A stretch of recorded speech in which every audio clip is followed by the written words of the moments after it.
From the beautiful Finger Lakes region of upstate New York, this is the Dental Lighthouse Podcast. We take questions from anyone in the dental profession and discuss what it takes to win not only in dentistry, but in life. Business, leadership, relationships, parenting, health and wellness, money management, nothing is off limits on the Dental Lighthouse Podcast. I'm Jason Tenori, your host, and have over 20 years of experience to pull from. Learn from my mistakes and let me help you collapse time so you can become the best version of yourself.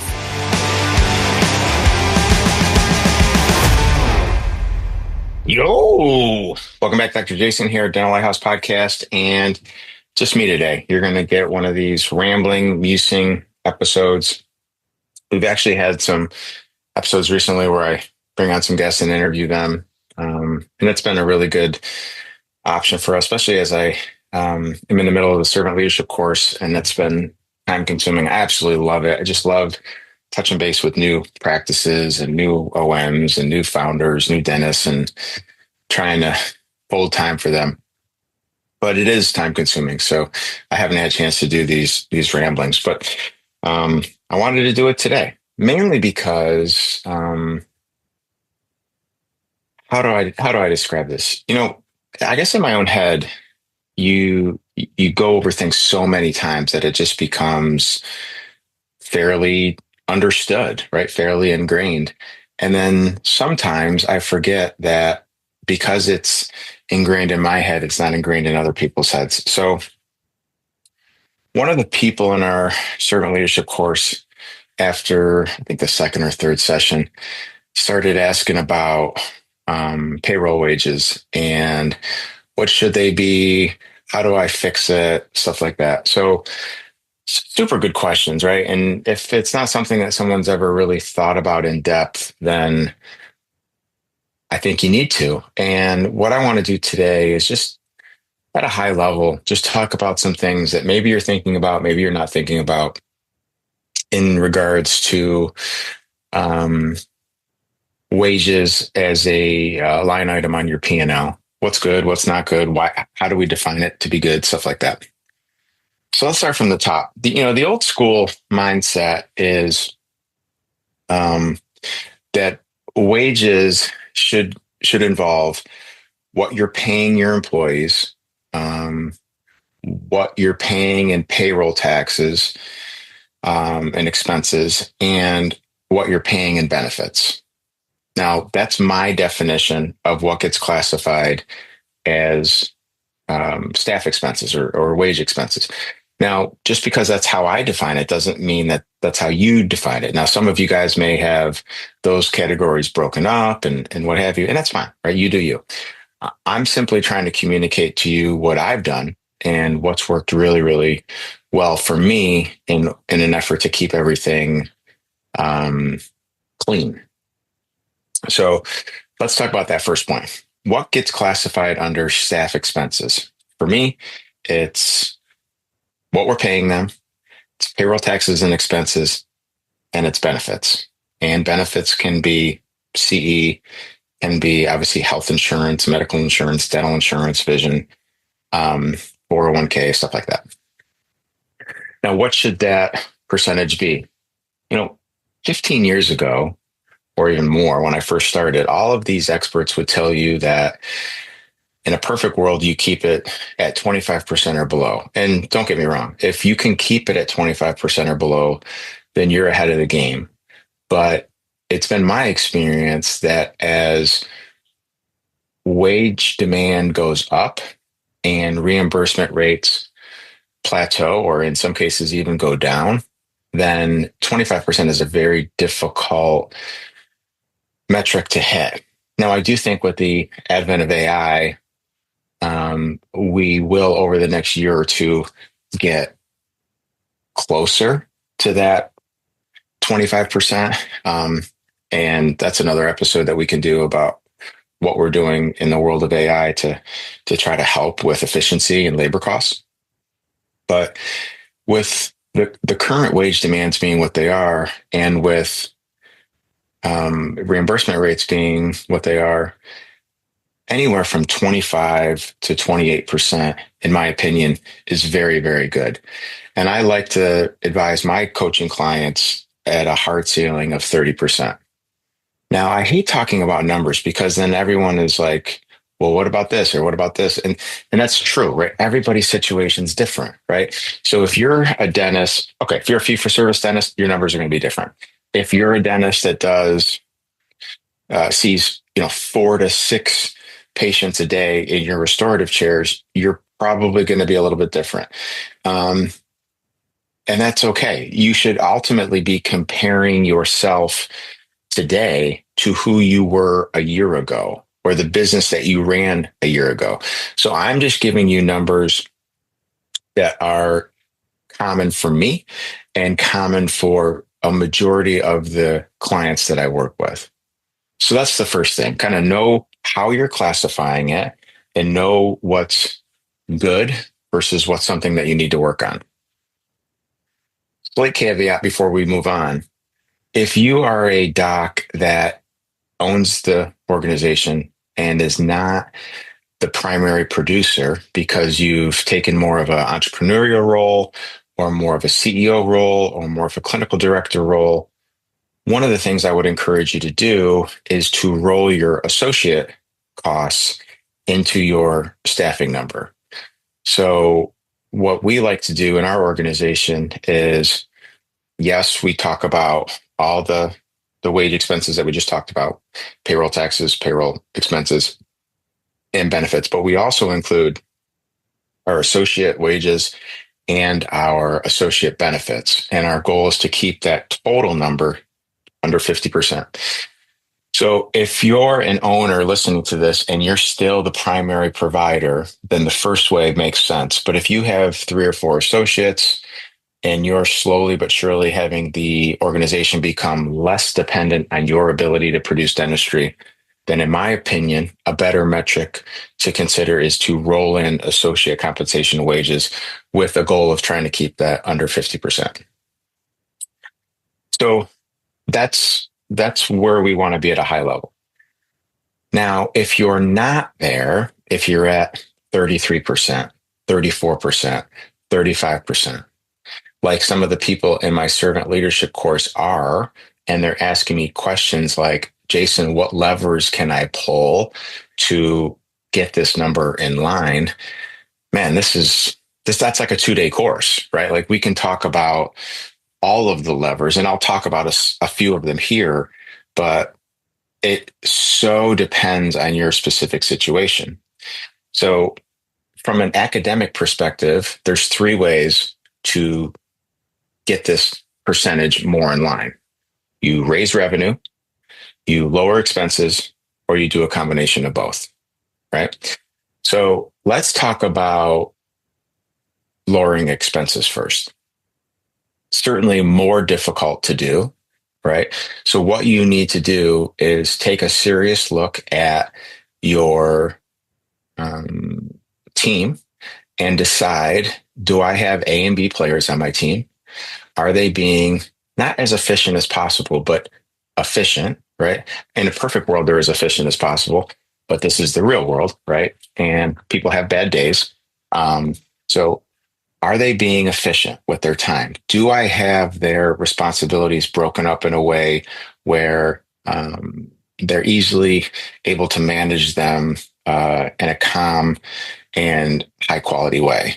Or is it like, are they constantly putting out fires? Are they doing insurance verification and the phone rings? So they hang up the phone and they pick up the phone on a patient call and then they put the patient on hold because they have to walk out somebody. And, you know, you need to have, in my opinion, you need to have defined roles or what we call seats administratively, and you have to give everyone clarity with what their job is. Now, don't get me wrong, there's a little bit of cross training involved and there's a little bit of I'll help you because you're in the weeds. But for the most part, everyone needs to understand what lane they're in. So I need you to look at that from an efficiency perspective. In the back, we talk about, let's go to the doctor side first. How many assistants does the doctor need? Well, again, it depends on how many patients they're seeing and on how they schedule and stuff like that.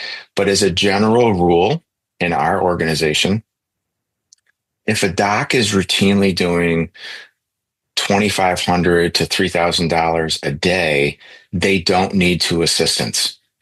right?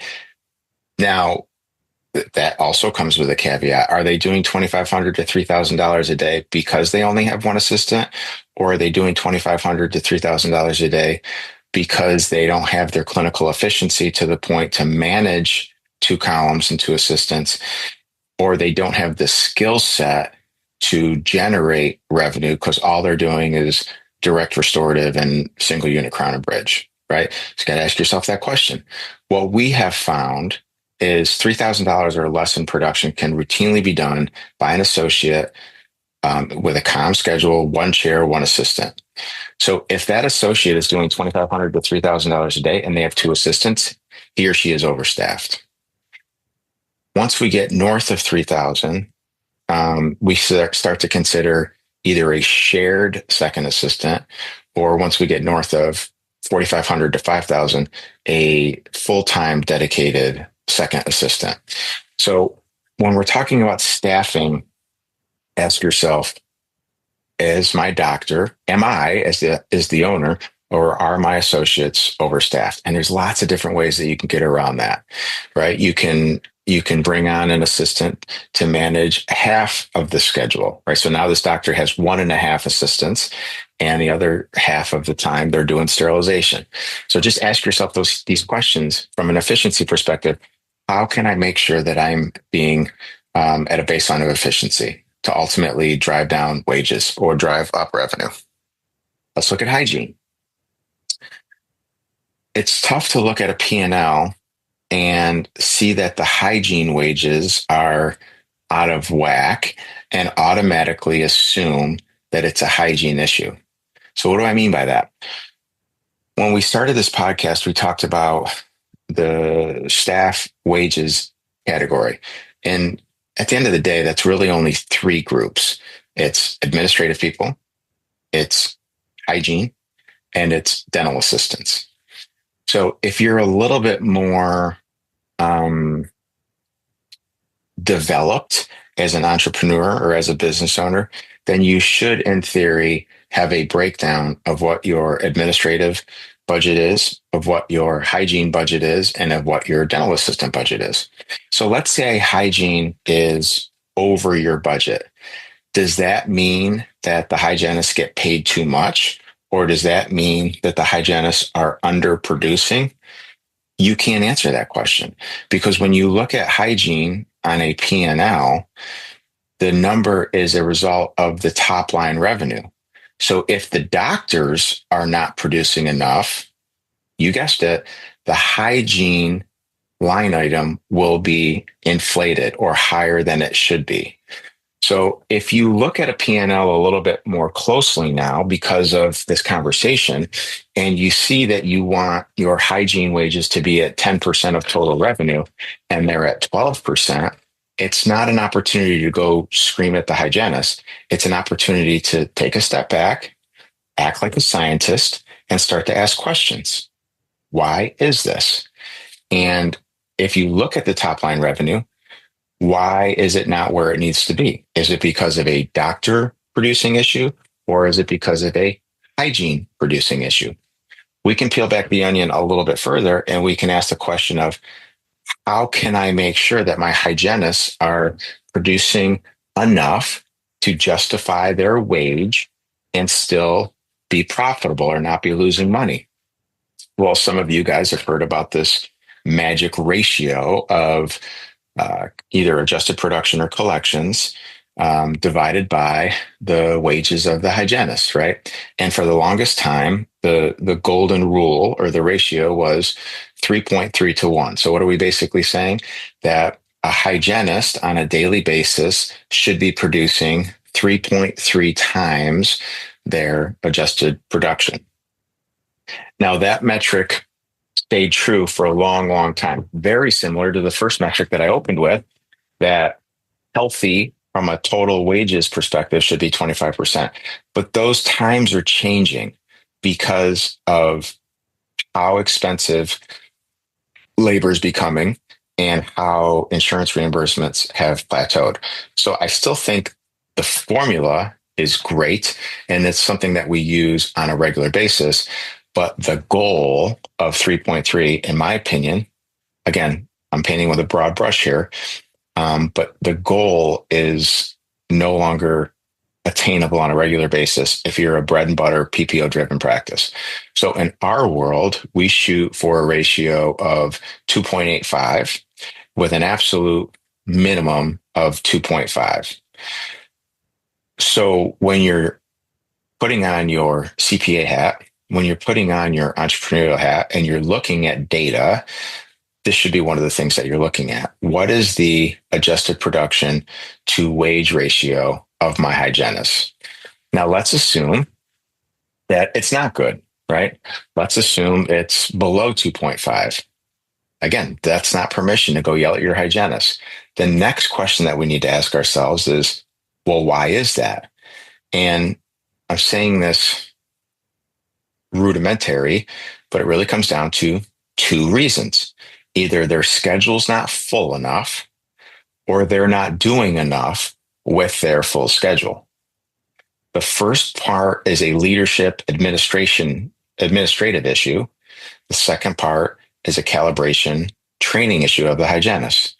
So you cannot expect hygienists to produce at a specific ratio, let's say 2.85 to 1, if 3 or 4 appointments per day are falling out of their schedule. So if that's what's occurring, then you need to button up some of your systems at the front desk.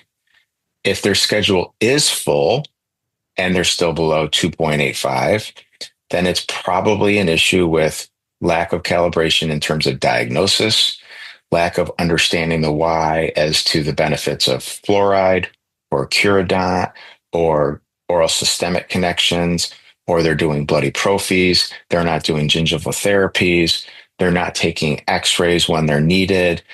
There's a lack of adolescent and pediatric sealants. It could be any number of those things, right? Perhaps that you haven't implemented any laser therapy, stuff like that. So identify if there's an issue.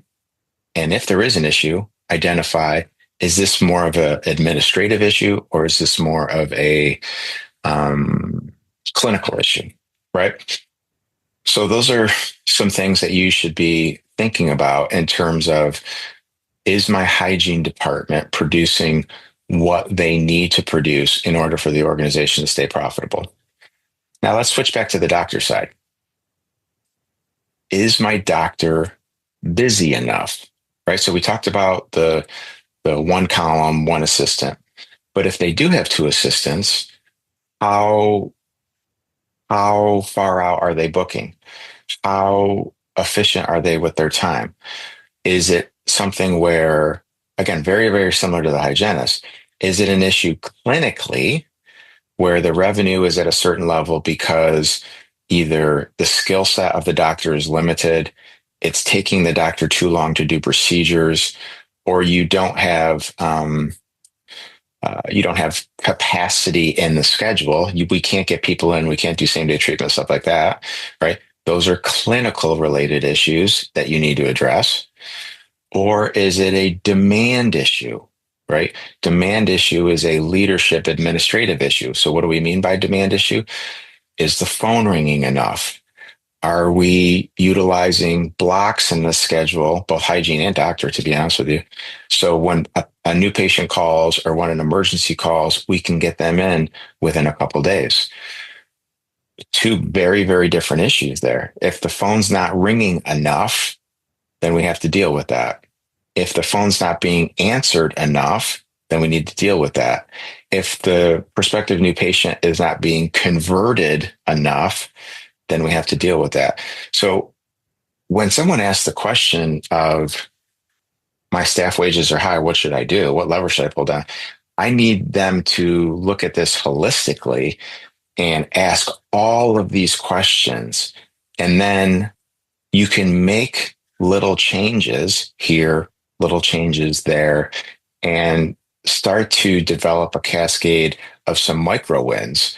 And when you stack these micro wins on top of each other, you're ultimately going to see this percentage start to right itself. So just in summary, let's just kind of recoup it at a high level. There's two ways to classify wages. The first way is if the owner doctor is the primary or only producer. Typically, what we do in those situations is we take assistant wages, hygienist wages, and administrative wages and their benefits and payroll taxes, payroll expenses, and we lump it into one category. Let's call that staff expense. 20 years ago, 15 years ago, even 10 years ago, the goal was about 20%. I'm sorry, 25%. Nowadays, it's a little bit higher than that because of the increased cost of the labor market. So anywhere from 25 to 28% is considered healthy. Anything 30% or over is unhealthy. So that's just data. Is what it is. If you're an owner and you're no longer the primary provider, or maybe you're completely out of the chair, then what I would encourage you to do is to lump associate wages and benefits into that metric with the goal of 50% being the ceiling. Okay, so first thing we need to do is understand where the data goes and then classify if we're in a good place or if we're not in a good place. If we're in a good place, high fives all around. If we're not in a good place, what do we need to do? Well, we either need to drive revenue, cut expenses, or both. When we're talking about cutting expenses, we're basically looking at efficiencies, right? Are we overstaffed? And a lot of times we're overstaffed because we don't have efficient systems in place. We have three people doing what two people could be doing. And the reason, not to suggest that those three people are lazy, but those three people are doing what they were trained to do based on the systems that they have in place. And they're barely managing it. Whereas if you would take a step back and look at, okay, if we were to be a little bit more diligent about who does what here, or like let's assign people to specific seats, specific roles, what you'll find is you can create efficiencies accordingly. When we talk about efficiency in the back, don't have a doctor with two assistants if they're routinely only producing $2,500 to $3,000 a day. And if they are only producing $2,500 to $3,000 a day, ask why. Is it because of their efficiency? Is it because of their clinical skill set? Or is it because they only have one assistant? So you have to ask these questions before you add a second assistant or take an assistant away. On the hygiene side, if the hygiene line item on a P&L is higher than it should be, ask yourself, is it a top line revenue issue or is it a hygiene production issue? And the best way to answer that question is to go over the ratio of hygiene adjusted production or hygiene collections, however you want to look at it, divided by their wages. 3.3 used to be the gold standard, really not feasible anymore for most of us. So we're looking at, in my organization, 2.8 to 2.9 being the goal with a basement of 2.5. And if they're not at the goal, ask yourself, is this an administrative leadership failure, meaning that patients are falling out of their schedule and we need to remedy this? Or is it a calibration training issue from the hygienist, meaning that their schedule's full, but they're doing tons of bloody prophies. They're not diagnosing perio. They're not using things like fluoride, Curodont. They're not using laser. They're not talking to patients about oral systemic stuff like that.